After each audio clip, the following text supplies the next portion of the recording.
अब ये पूरी तरह से स्पष्ट हो चुका है कि चीनी विमान J-10 मिसाइल PL-15 और चीनी वायु रक्षा प्रणालियां पूरी तरह से पाकिस्तान की रक्षा आक्रमण रणनीति में शामिल थीं।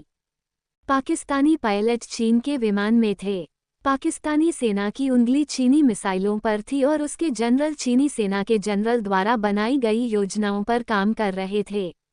इसके अलावा ऐसा लगता है कि चीन के उपग्रह और चीनी एआई ने पाकिस्तान की मदद की। संक्षेप में, ये कहा जा सकता है कि चीन ने छद्म युद्ध का उपयोग अपने सैन्य उपकरणों का परीक्षण भारत के खिलाफ किया। ये स्पष्ट है कि अगर भारत पर युद्ध थोपा जाता है तो भारत पाकिस्तान और चीन के खिलाफ युद्ध लड़ेगा, जो मिलकर एक ही दुश्मन बन गए हैं। भारतीय सेना द्वारा उरी के जवाब में गुप्त हमला या भारतीय वायुसेना द्वारा पठानकोट के जवाब में किए गए हवाई हमले सिर्फ धमकाने वाली कार्रवाई नहीं थी। यही वजह है कि पहलगाम की प्रतिक्रिया में 4 दिनों का युद्ध हुआ। अगर आतंकी हमले नहीं रुकते हैं तो क्या होगा? एक लंबा चलने वाला युद्ध या फिर एक दुश्मन देश के पीछे खड़े उसके कई दोस्त।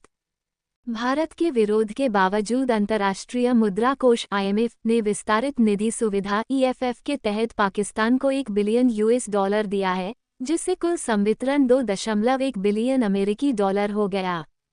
3 जून को ADB ने पाकिस्तान को $800 मिलियन मंजूर किए हैं। हाल ही में विश्व बैंक ने पाकिस्तान को 10 सालों के लिए $40 बिलियन ऋण देने का निर्णय लिया है। इन निर्णयों में अमेरिका और चीन दोनों एक ही तरफ हैं। सबसे दुखद यह है कि पाकिस्तान को संयुक्त राष्ट्र सुरक्षा परिषद की तालिबान प्रतिबंध समिति का अध्यक्ष और संयुक्त राष्ट्र सुरक्षा परिषद की आतंकवाद निरोधी समिति का उपाध्यक्ष चुना गया।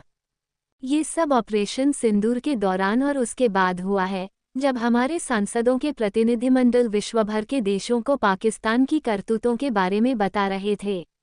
हर देश ने आतंकी घटना की निंदा की, लेकिन किसी भी देश ने पाकिस्तान की निंदा नहीं की।